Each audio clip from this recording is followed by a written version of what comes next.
solas que eles nos legaram são 5 pontes, são 5 bases que a gente pode nos guiar na nossa leitura da Bíblia e na compreensão do que foi a Reforma Protestante.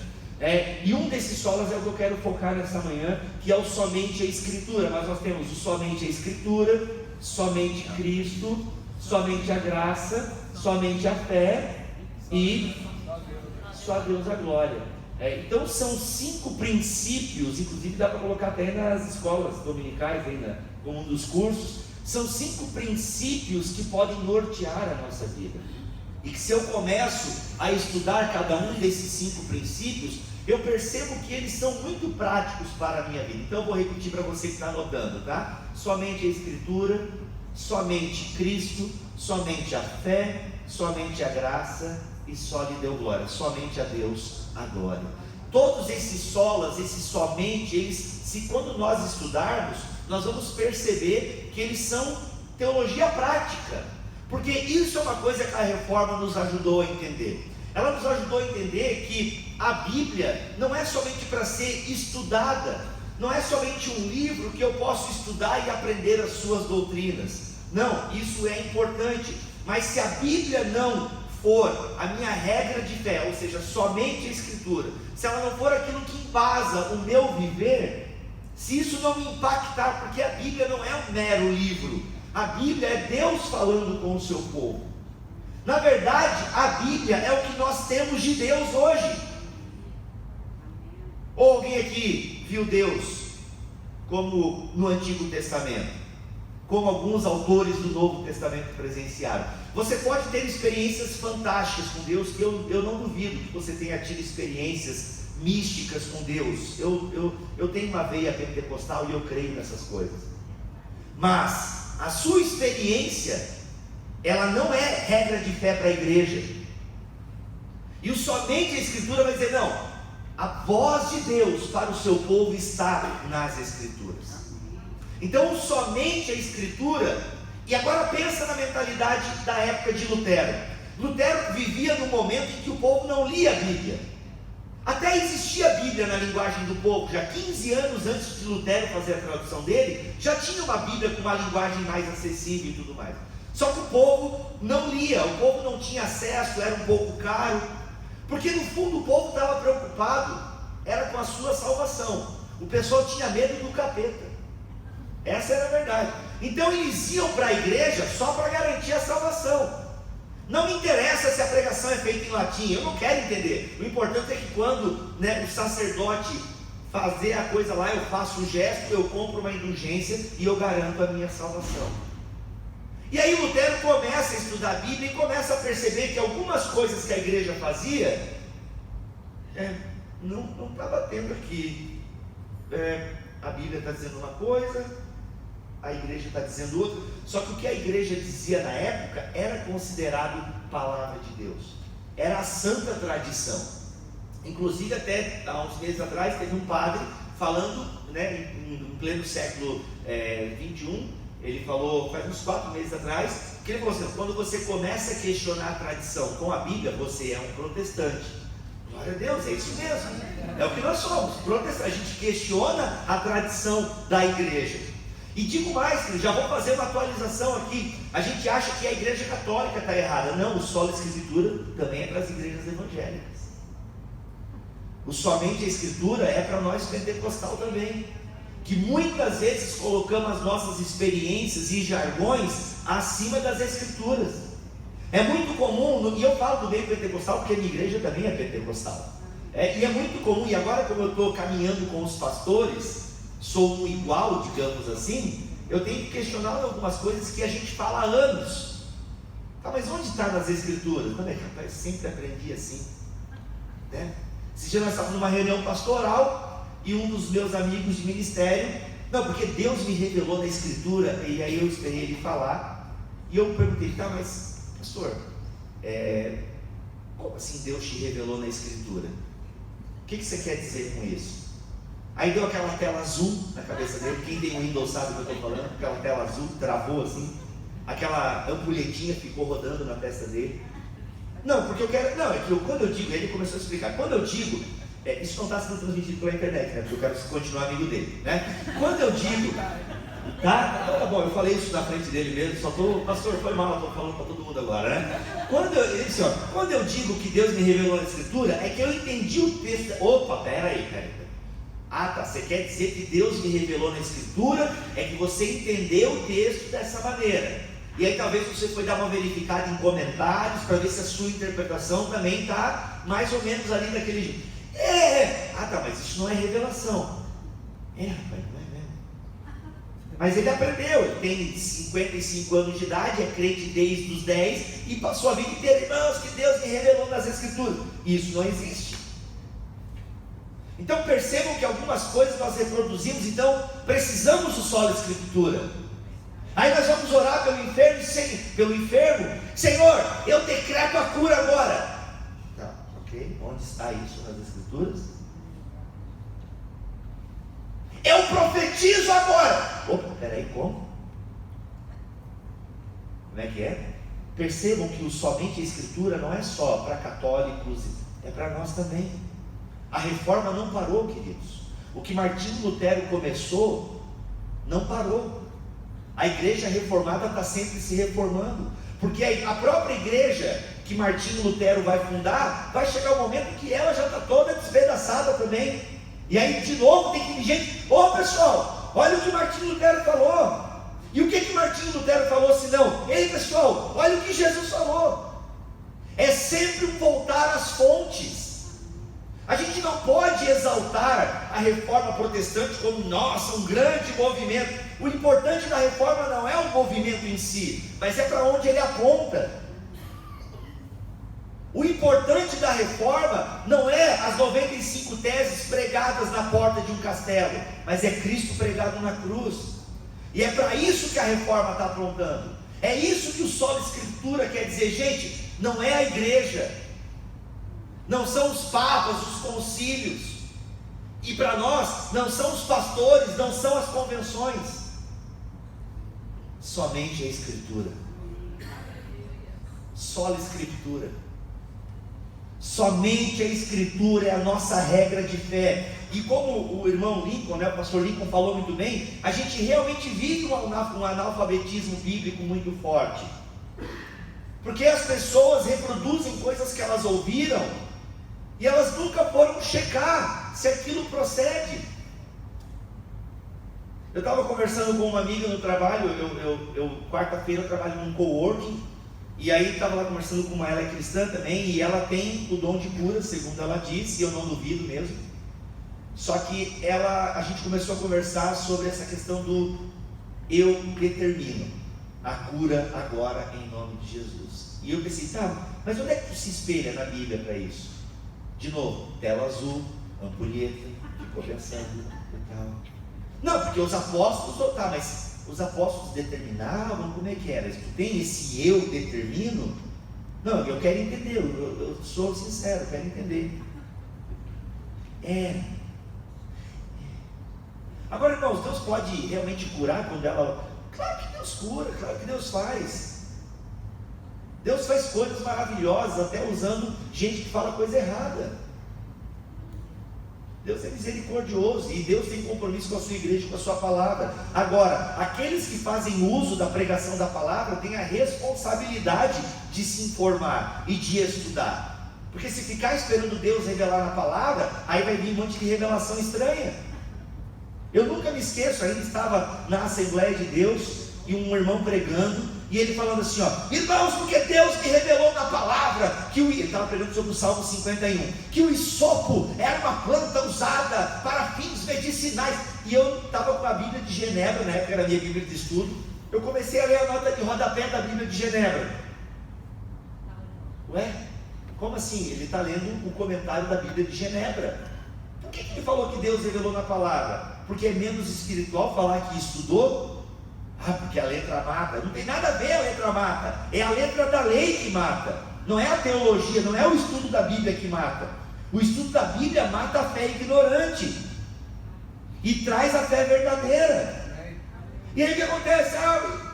Não, Deus, a palavra já está revelada, a palavra já foi entregue à igreja, a palavra é o próprio Deus falando com o seu povo, e nós não podemos negligenciar isso. Por isso que o alerta dos reformadores é tão importante para nós hoje. Somente a Escritura, somente a Escritura, não as nossas experiências, não as nossas convenções, não o que um pastor famoso falou.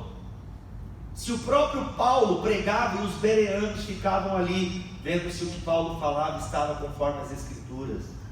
As Escrituras, Lutero nos diz, foram entregues ao povo, para que o povo julgue os seus pregadores.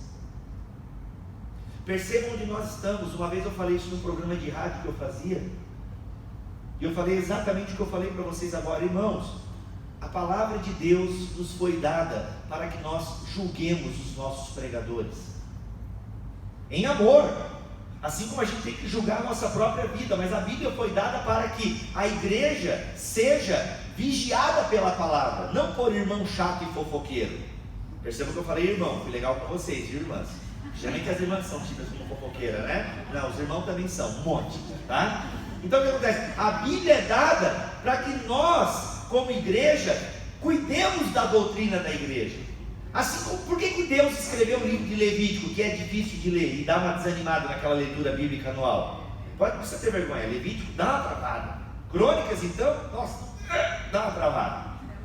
Mas por que Deus entrega Levítico para o povo? Para que o povo saiba, deixa eu ver se o sacerdote está fazendo tudo certinho. É para isso que Deus entrega a sua palavra. E eu falei isso no programa de rádio, que a Bíblia é dada para que a gente julgue os nossos pregadores.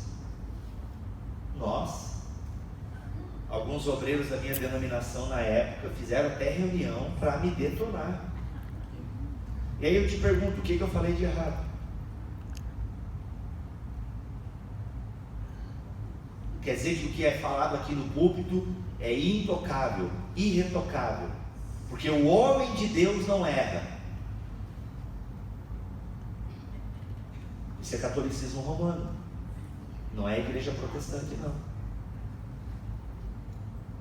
Nós erramos, podemos falar coisas erradas aqui sim, e glória a Deus, o dia em que eu falei, isso já aconteceu, de um dia eu falei uma questão lá que eu não lembro o que foi, veio o irmão e falou, irmão, mas o que tu falou lá, não tem aquela outra passagem disso? Eu falei, rapaz, é verdade, eu não tinha pensado por esse ponto de vista. Glória a Deus pela tua vida.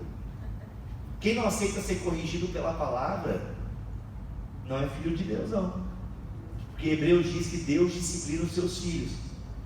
E Deus vai usar quem para disciplinar os seus filhos? Um anjo? Eu também queria ser disciplinado por anjo. Um pouco massa. Ali, sentar com o anjo, ouvir o próprio Jesus. Bibo, que vacilo, hein, Bibo? Rapaz, não. Deus vai usar a irmã Maria, o irmão José, meu pastor. Vai usar as pessoas que estão ao meu redor. E é difícil, né, você ouvir umas durezas de quem às vezes você julga ser melhor do que aquela pessoa. Mas isso é o solo da Escritura. Ela é a nossa juíza. Amém. Ela que arbitra sobre a nossa vida.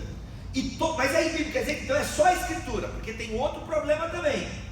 A galera ignora a tradição. Não, é só a Bíblia. Aqui eu só prego a Bíblia, é só a Bíblia. E aí prega um monte de coisa estranha porque é só a Bíblia. Não, o somente a Escritura não significa que eu vá interpretar a Bíblia como eu faço o meu Neston. Desculpa, eu fazia muito Neston quando eu era criança, mas não sei se você sabe o que é. Mas como você faz o seu café, o seu pão com chimia, sei lá o que você põe no pão. Tem gente que acha que assim, não, é a Bíblia aqui, é eu e Deus. E eu leio aqui, irmão, eu leio a Bíblia aqui, ó, Espírito Santo já direto, já vai me dando aqui, eu já monto a pregação, pai. Isso é bem complicado, porque tem um monte de gente que fala isso e prega um monte de abobrinha. Porque Deus está falando abobrinha? Não está fechando isso aí não. Isso aí de novo é a igreja católica da época de Lutero, que o pessoal falava o que queria e era isso aí, ninguém questionava, até que Lutero um dia é chamado numa reunião, está lá diante de alguns teólogos católicos, e ele fala assim, ô Lutero, o John Eck fala assim, o que tu está falando aí é muito parecido com o que o John Hus falou. John Hus foi um cara de 100 anos antes de Lutero, e o Lutero não conhecia as obras de Hus, e a igreja já condenou o que o Hus falou. Tu tá falando coisa que o cara já morreu porque ficou falando essas coisas aí, rapaz. O queimado, porque estava falando dos negócios aí, de escritura, e não sei o que, questionando algumas doutrinas da igreja. O cara foi queimado, está falando exatamente esse cara. Aí eles deram uma pausa para o biscoitinho. Lutero correu para a biblioteca do castelo e começou a pesquisar sobre John Huss. Foi pesquisar a ata do concílio em que John Huss foi condenado.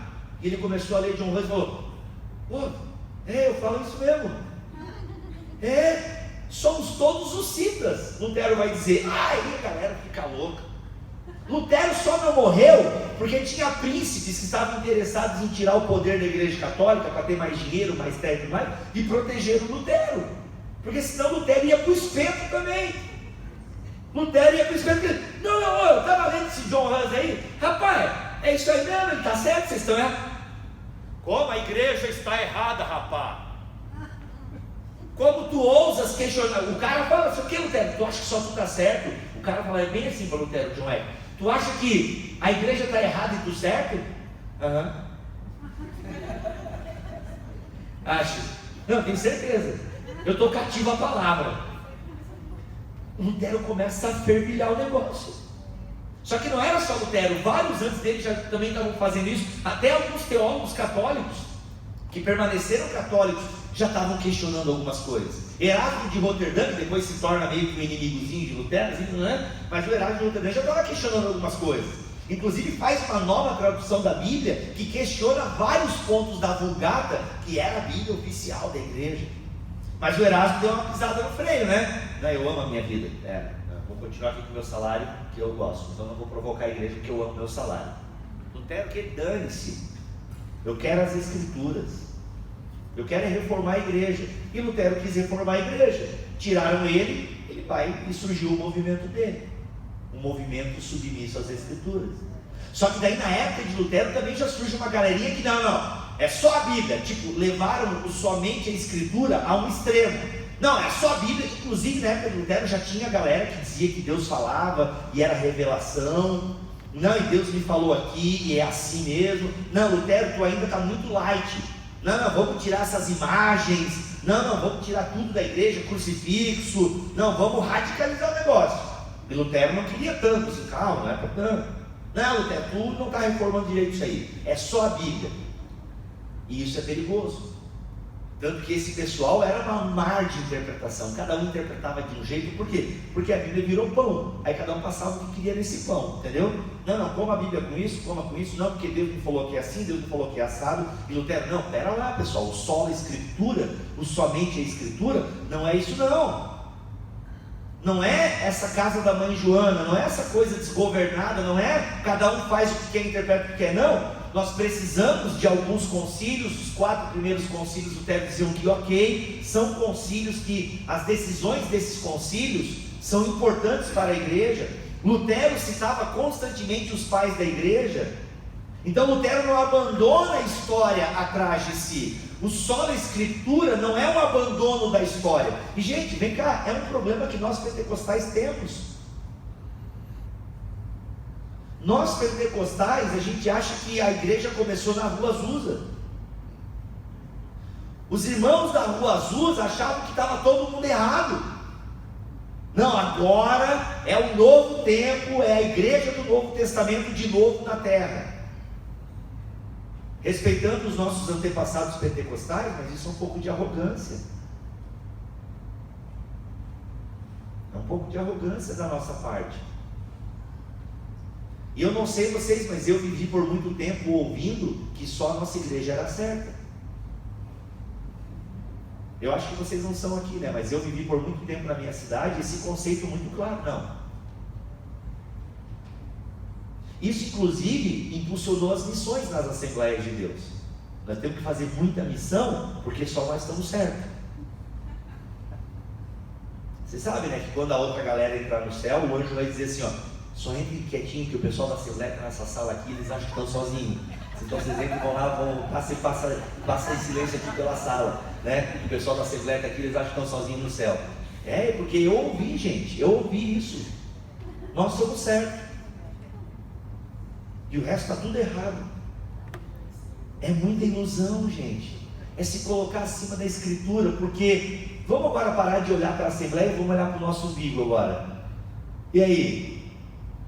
Estamos tudo sujo. Temos que ser confrontados pela palavra dia após dia, sendo mudado, sendo transformado, porque a gente tem que parar de ler a Bíblia como caixinha de promessa e temos que começar a ler a Bíblia contra nós, porque Deus fala para nos transformar. A gente tem que parar desse cristianismo meio diluído, que é só o cristianismo, que acalenta meu coração, o Deus que me abençoa, o Deus que eu determino em nome de Jesus, A gente tem que parar um pouco esse cristianismo que usa Deus para satisfazer os desejos mimados do meu coração. A gente tem que parar de usar a Bíblia como um amuleto. Não, é ler o Salmo 91 que dá tudo certo. Não, recita o Salmo 23 3 vezes na madrugada. Está cheio de crente com essas coisas, irmão. Não, tem que fazer a corrente. A gente fala de jejum de Daniel, nem existe isso na Bíblia. Desculpa se vocês fazem aqui, foi mal, Não, jejum de Daniel, que isso? Quem é que inventou isso? Que não foi a Bíblia. E a gente vai reproduzindo essas paradas assim, sem questionar, porque no fundo a gente está tudo igual o pessoal da Idade Média. A gente não quer ir para o colo do capeta. A gente quer só garantir o nosso. Não, eu quero, como é que é? Eu quero fazer as campanhas aí. Não, pastor, temos que dar 7 voltas aqui em Brasília, temos que fazer alguma coisa, uma campanha, traz uma corrente aqui que nós vamos segurar, vai ter uma oração forte, e nós vamos, a gente está preocupado com isso, com a nossa bênção, com o nosso negócio. Agora, se submeter à palavra de Deus, ninguém quer. Ter o caráter transformado, ninguém quer, porque isso dói, isso leva tempo. É o que o pastor falou aqui antes de mim, é discipulado, e discipulado não é fórmula mágica. Não, você faz um curso aqui de 3 meses, está discípulo de Jesus já. Não, é caminho.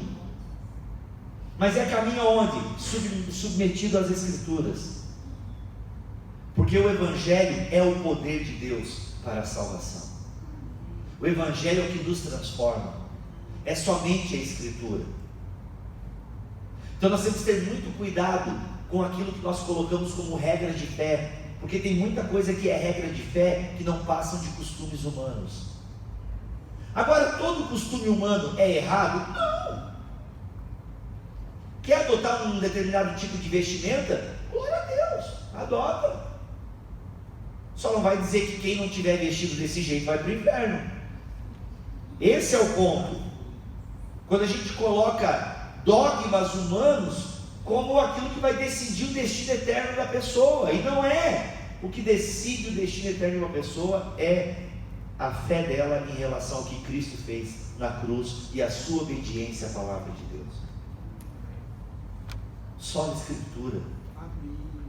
Como é que a gente vai querer fazer a obra de Deus? Como é que a gente vai querer falar de Deus se a gente não conhece Deus? A gente conhece Deus somente das nossas experiências, não nos debruçamos mais em um texto bíblico. Não temos mais paciência. E é interessante que o estudo bíblico, o grande legado da reforma são os estudos bíblicos. Lutero tinha a preocupação de fazer os catecismos. Ele pede para um grupo lá escrever, achou meio difícil. Não, a gente precisa escrever para as crianças. Aí Lutero escreve um catecismo menor, explicando os 10 mandamentos, o Pai Nosso, oração, os sacramentos, a ceia e o batismo. Porque nós precisamos cuidar das nossas crianças. Então vamos ensinar teologia para as crianças.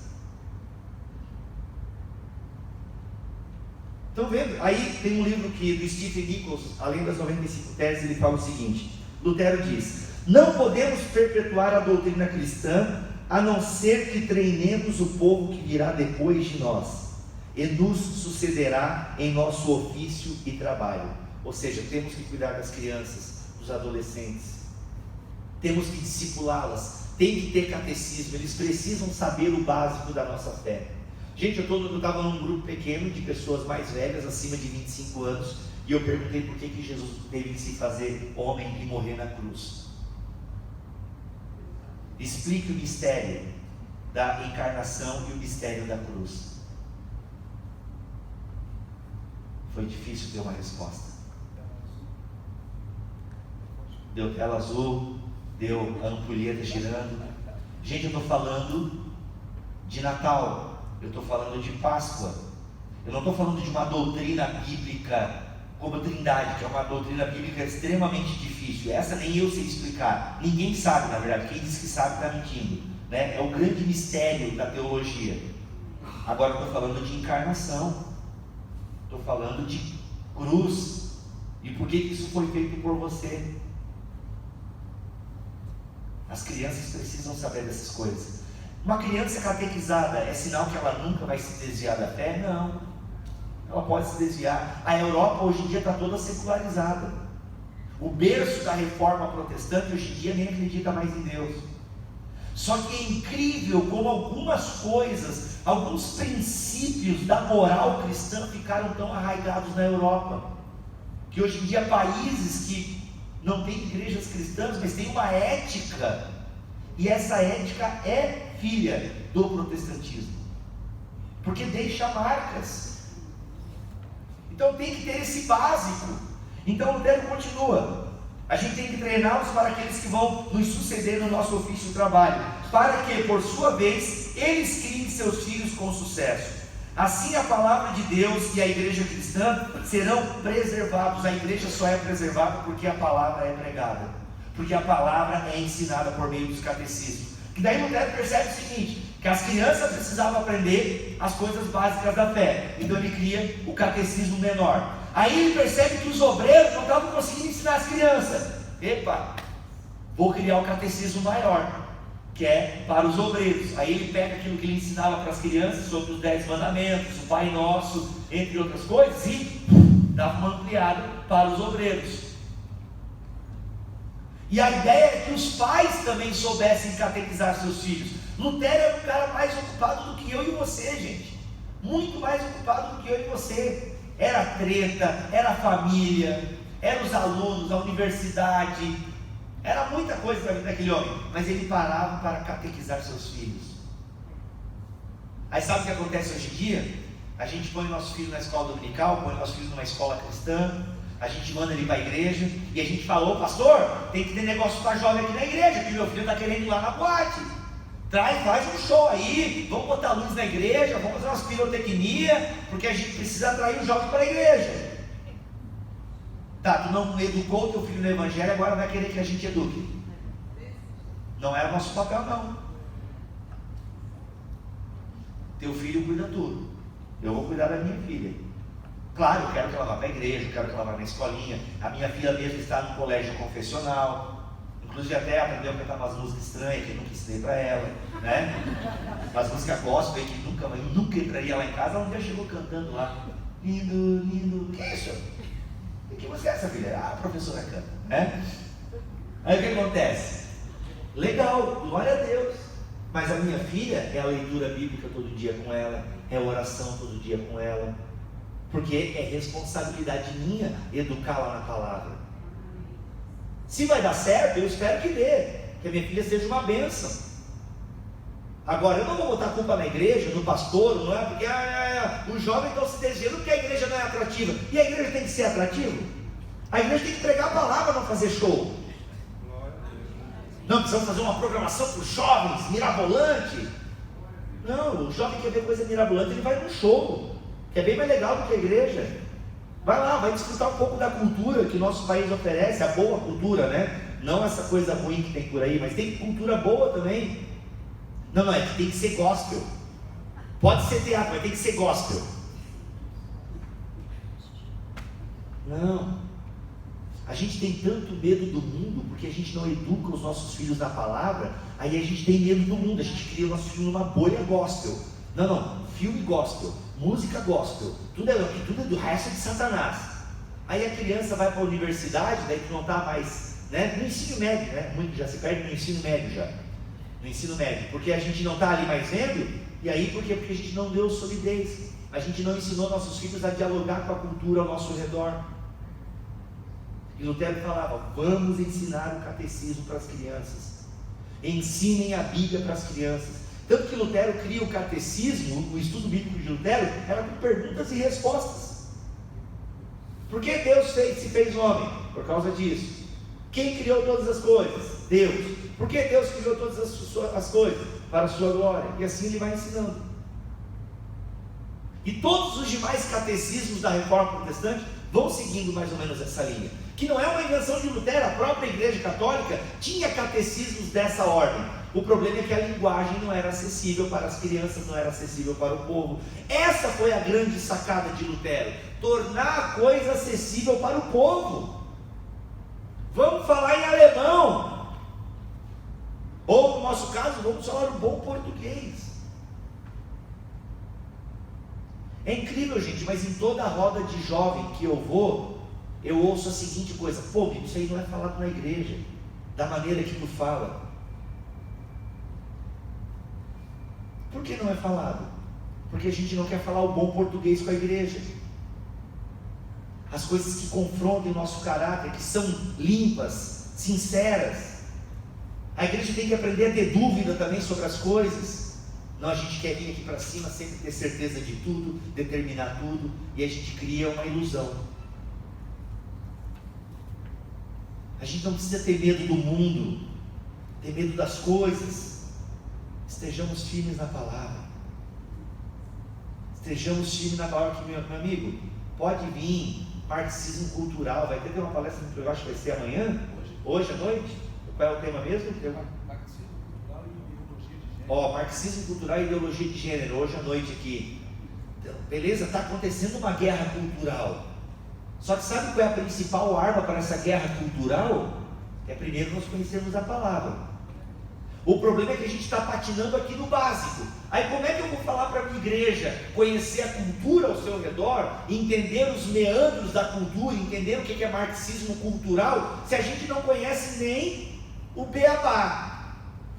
Então a gente vive esse dilema na igreja, porque a gente quer fazer a igreja dialogar com a cultura e estar preparada para essa batalha cultural que dizem acontecer, mas a gente mesmo não conhece o básico. A gente ainda está falando, eu determino, eu profetizo. Deus me revelou na palavra.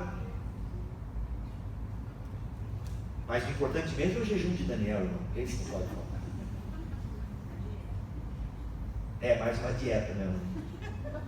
Aliás, a gente faz jejum errado, não quer dizer, é mais uma dieta do que jejum bíblico, né? Então, sabe, gente, essas coisas, a nossa mente precisa estar cativa a essa palavra. A gente precisa ter esse desejo. Já pensou assim, se fosse verdade o que eu vou falar agora? Olha, sem Bíblia não dá para ser um bom cristão. Já pensou se isso fosse verdade?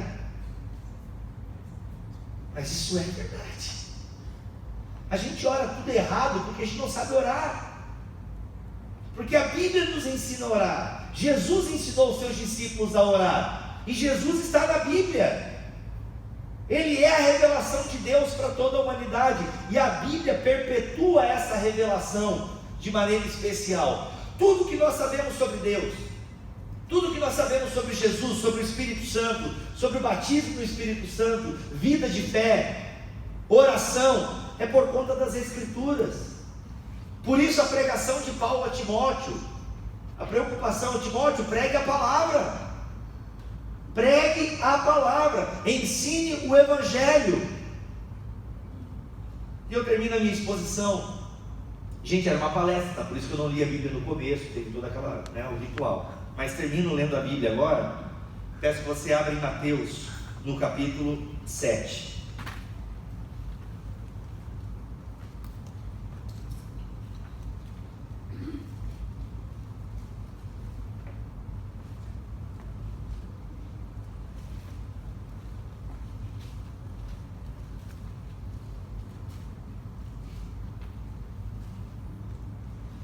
Antes de nós lermos o trecho sagrado, eu quero ler. Gente, talvez 90% de vocês irão se escandalizar ou não irão achar muito legal o que eu vou ler agora, mas entendam o contexto da época e que no período de Lutero não era pecado tomar cerveja, tá? Cultura alemã, então já se prepara aí e ouve com atenção, mas já estou adiantando que vai ter aqui cerveja na frase, tá bom? Mas eu vou ler isso aqui só para vocês entenderem como Lutero era confiante no poder da palavra de Deus. E por que Lutero era um homem tão preocupado em pregar a palavra de Deus, e os seus sermões eram tão encharcados de Bíblia Sagrada. E com esse trecho que eu vou ler agora, vocês vão entender o porquê que isso denota a sua confiança na palavra de Deus. Então não se escandaliza com a cerveja, tá bom? Ele disse o seguinte: eu me opus às indulgências, que era aquela prática da igreja de vender salvação, né? Você compra aqui um negocinho e eu garanto a salvação da galera aí da tua família, tá? Eu me pus às indulgências e a todos os papistas, mas jamais pela força. Simplesmente ensinei, preguei e escrevi sobre a palavra de Deus. Não fiz nada mais do que isso. Lutero falando: eu só preguei a palavra, preguei, ensinei a palavra de Deus. Eu não fiz mais que isso. Enquanto eu dormia ou tomava cerveja de Wittenberg com meus amigos, a palavra enfraqueceu o papado de um modo que nenhum príncipe ou imperador jamais infligira tantas perdas sobre ele. Eu não fiz, a palavra fez tudo. Lutero bem de boa, não, enquanto eu ficava relaxando, né, tomando uma cervejinha com os meus amigos em Wittenberg, a palavra foi fazendo tudo. Repito, gente, questão cultural. Para a cultura da época não era pecado, tá? Então o que acontece, gente? A palavra fez tudo. Eu não fiz nada, eu só preguei a palavra. Queremos transformação nas nossas igrejas, queremos mais pessoas ouvindo o evangelho. Pregue a palavra, não pregue fórmulas. Não pregue coisa que você leu num livro de 7 passos para alguma coisa. Pregue o evangelho. Ah, precisamos de material para o estudo discipulado. Estude os evangelhos. Estude a palavra. Tenha fome da palavra. Entenda que a palavra é o combustível da sua espiritualidade. A palavra que vai fazer com que a sua oração, a sua intercessão, o seu amor por Deus e pela igreja aumente. Muita gente que está fraca na igreja é porque está fraca na espiritualidade, no seu compromisso com a palavra. Muitas igrejas estão fracas porque pastores e líderes estão fracos na palavra. Às vezes tem até boa vontade, mas tem preguiça. Tem muita igreja, gente, falo isso com dor no coração, mas tem muita igreja que está assim, por um fio, porque o pastor tem boa vontade, a liderança tem boa vontade, mas é uma desorientação bíblica gigantesca. Mas então faz tudo na força do braço, na marra, porque tem boa vontade. E, gente, eu não entendo Deus. Deus abençoa, sei lá, tem coisa. Por isso que separar joio do trigo é só Deus mesmo, a gente não dá conta. Deixa Deus julgar isso aí, eu não sei. Não dá para entender algumas coisas. Mas tu vai perceber a base doutrinária da igreja toda torta. Não tem nem base doutrinária, né? Não sabe nem o que é doutrina. Mas tem boa vontade, tem temor a Deus. Só que só piedade, só amor por Jesus não é suficiente. Como é que você pode dizer que ama Jesus e não ama Jesus? Porque Jesus está plenamente revelado aqui de Gênesis a Apocalipse. Como é que você não quer entender isso daqui? Como é que você não quer aprender mais isso aqui? Porque eu gosto de sentir a presença de Deus, chorar, escorrer as lágrimas, sentir um frio na barriga. Isso aqui é muito chato, estudar, nossa, que dor de cabeça.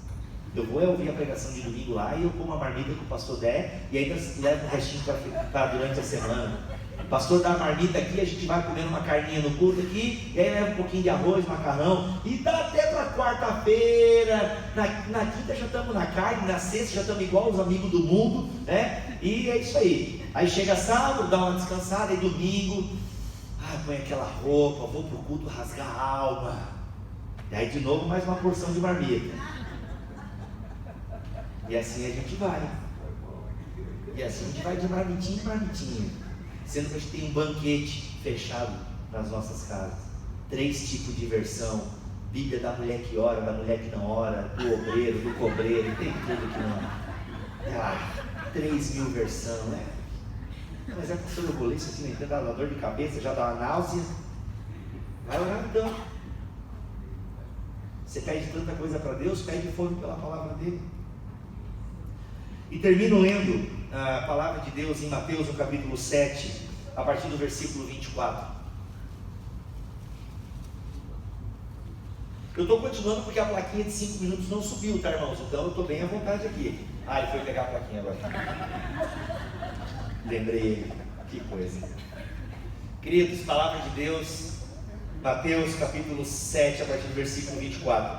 Quem ouve minhas palavras e as pratica é tão sábio como a pessoa que constrói sua casa sobre uma rocha firme. Quando vierem as chuvas e as inundações e os ventos castigarem a casa, ela não cairá, pois foi construída sobre rocha firme. Mas quem ouve meu ensino e não o pratica é tão tolo como a pessoa que constrói sua casa sobre a areia. Quando vierem as chuvas e as inundações e os ventos castigarem a casa, ela cairá com grande estrondo. Qual é a base da nossa fé? Não é Jesus. Em última análise é Jesus. Mas qual é o firme fundamento que Jesus está falando aqui? Não é ele. É ele em última análise. Mas nesse contexto imediato do texto, o que Jesus acabou de ensinar. A gente está no final do Sermão da Montanha.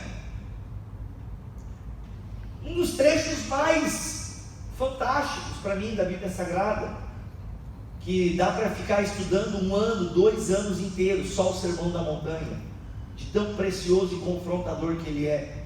Jesus traz, Mateus organiza todos esses ensinamentos de Jesus como o Sermão da Montanha, e ele vai encerrar esse sermão justamente com essa declaração, quem ouve as minhas palavras. Quais palavras? Essas que eu acabei de falar aqui. Que ouve as minhas palavras. As minhas palavras são um firme fundamento.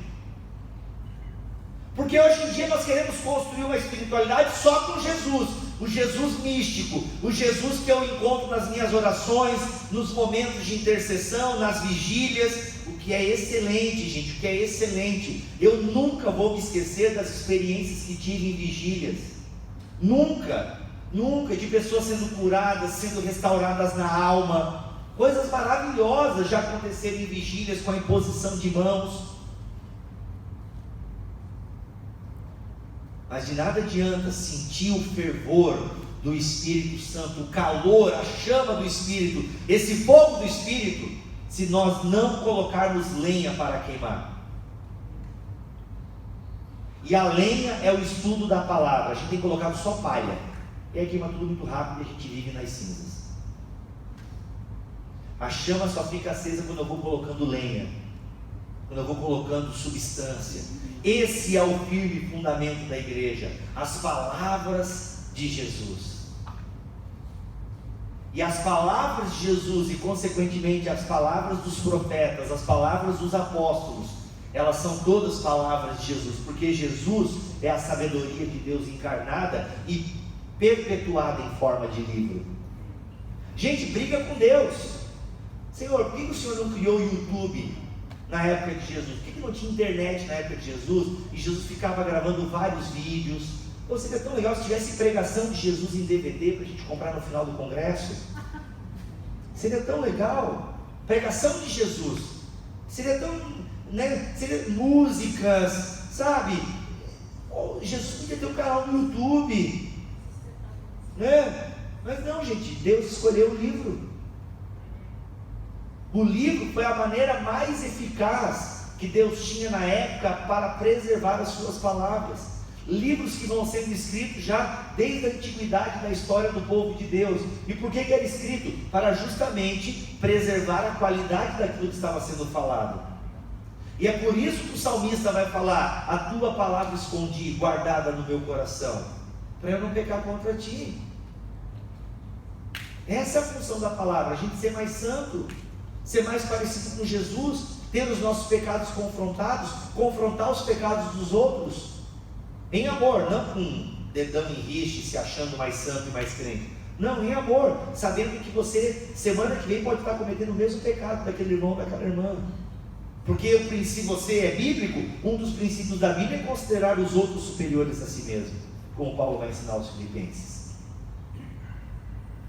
Só na Escritura, queridos, porque somente a Escritura é o firme fundamento da igreja de Jesus, nada mais. Isso é tão sério que nós somos do movimento pentecostal e acreditamos em profecia. Eu acho que acreditamos no irmão que pode se levantar nesse exato momento aqui e entregar uma profecia para a igreja, para mim ou para algum outro membro aqui. Só que a gente não pode esquecer do que a própria Bíblia diz sobre esse tipo de profecia. Que ela deve ser o quê? Julgada, examinada, a partir disso daqui. Como explicar isso? Não sei. Mas como é que é, Deus? A profecia é um dom que tu dá para o camarada, mas o cara, a gente tem que julgar. É isso aí. Deus não dá muito detalhe, só obedece. Queria que Deus desse tantos detalhes, Ele não dá. Ele só fala, não, obedece, vai, obedece.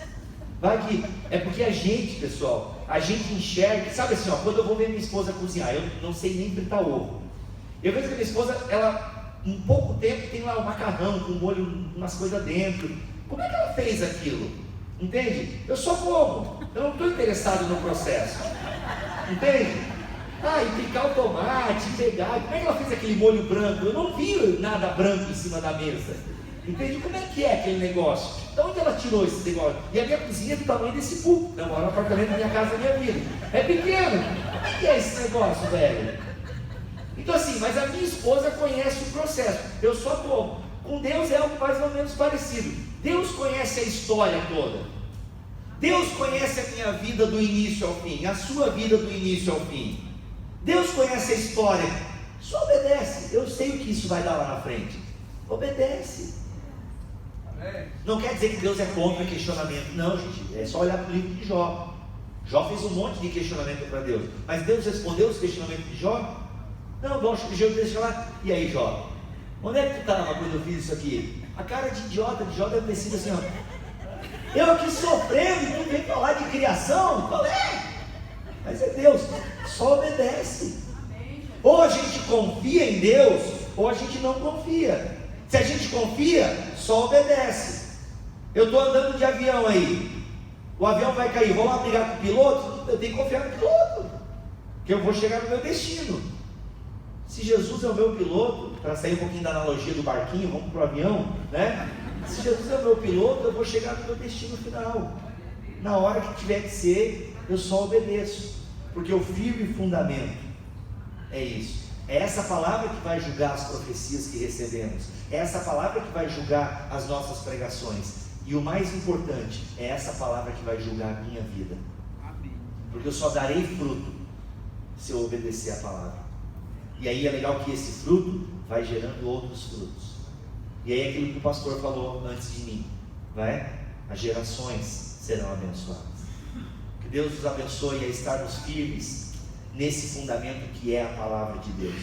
E isso custa um preço, queridos. A gente fala tanto em pagar o preço, né? Pagar o preço. Só que a gente fala isso errado, a gente fala para salvação, né? A Damares até cantou a música, eu estou pagando o preço para salvação.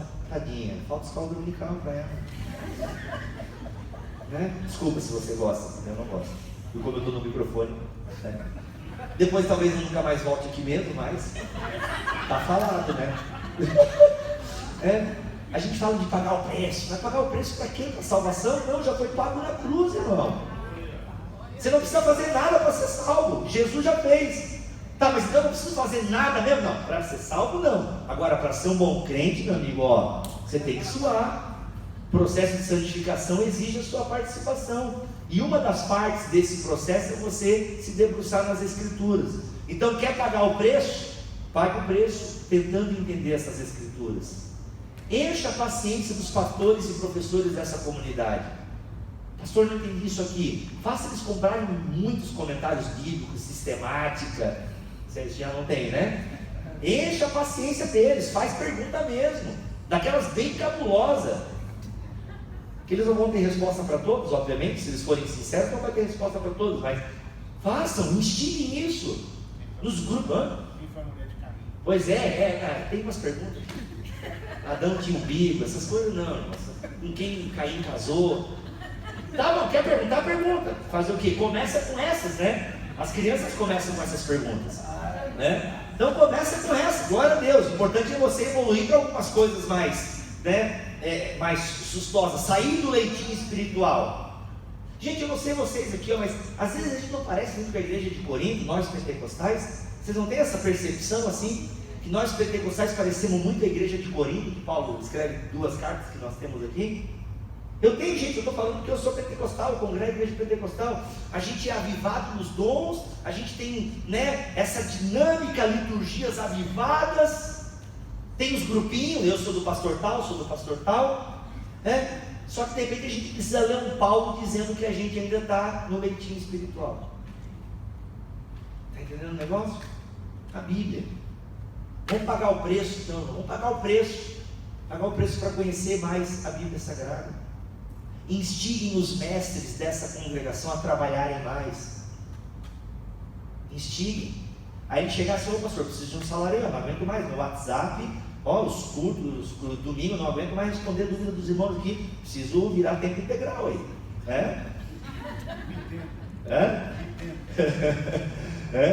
Então, gente, falando sério agora, é isso, vamos instigar uns dos outros, essas dúvidas bíblicas, profundidade bíblica. Vamos procurar ler gente boa, sabe? Aquilo que é vendido no catálogo da Avon não é bom, teologicamente falando, cuidado. Então, sabe, peça para o pastor dica de literatura. A CPAD tem lançado coisas muito boas, gente. A CPAD acordou para a produção teológica de qualidade, coisas muito boas. Editora Carisma está surgindo no mercado agora, uma editora pentecostal, com obras boas, falando daquilo que nos é peculiar, questão dos dons, carismas e tal. Vamos procurar ler coisa boa, vamos procurar, tem que estudar, não tem outro caminho. O que Deus me revelou na palavra é muito fácil, gente. Eu quero ver um menino no vestibular, nem vou estudar para o Enem, Deus me revela tudo na apostila. É o mesmo princípio. Mas Bíblia, tu não é muito crente, né, Bíblia? Tem gente que pensou isso agora, já sei. Acho que tu não é muito crente, não. Gente, eu não estou negando a ação do Espírito Santo na nossa leitura da palavra. E com isso eu encerro. Sem essa ação, não há leitura bíblica genuína. Tem um cara nos Estados Unidos que há uns 4 anos atrás, ele procurou viver como a Bíblia Sagrada. Ele é ateu. Mas ele falou: não, vou procurar viver como a Bíblia manda. Aí ele deixou a barba crescer, começou a vestir aquelas roupas que não tem mistura de tecido. Só que isso não é cumprir a palavra de Deus. Porque o Jô Soares sabe mais Bíblia do que eu. Ele sabe. Danilo Gentili, se bobear, sabe mais Bíblia que um monte de vocês aí. Agora, mas não é crente, é um perverso. Porque não adianta conhecer, não é esse o negócio. Se eu não tiver o Espírito Santo na minha leitura devocional, no meu estudo, eu não vou gerar também coisa boa. Então eu não estou negando a ação de Deus na nossa leitura bíblica, gente, não. Inclusive, quando ler a Bíblia, devo orar ao autor das Escrituras: Senhor, ilumina a minha mente, me ajuda nessa leitura, que eu consiga fazer aplicações para a minha vida. Sempre devemos orar. Obviamente que alguns textos você vai dar uma travada, que aí Deus, aqui eu não estou entendendo direito. E aí você vai recorrer a homens e mulheres de Deus mais experimentados na Escritura, porque isso faz parte também. Deus entregou mestres à comunidade. Percebem isso, gente? Paulo fala no 2º capítulo que Deus deu pastores, mestres para a comunidade. E qual é a função do mestre? Ensinar. Então a gente tem que deixar de ser um pouco arrogante, de não pedir ajuda. Eu tenho 45 anos de igreja e estou aí perguntar para o pastor o que Jesus quis dizer. Não tenha vergonha. Pior é chegar nos 80 com essa dúvida e fazendo coisa errada, orando errado. Então, oremos ao Espírito Santo, a Deus, pedindo que o seu Espírito Santo nos ajude na leitura bíblica. Mas também vamos recorrer aos mestres, que também são ensinados pelo próprio Deus a interpretar as Escrituras com a ajuda de Deus e com a ajuda da história atrás de si. Que o Senhor nos ajude, o Senhor nos abençoe para a glória do seu nome. Vamos orar, queridos?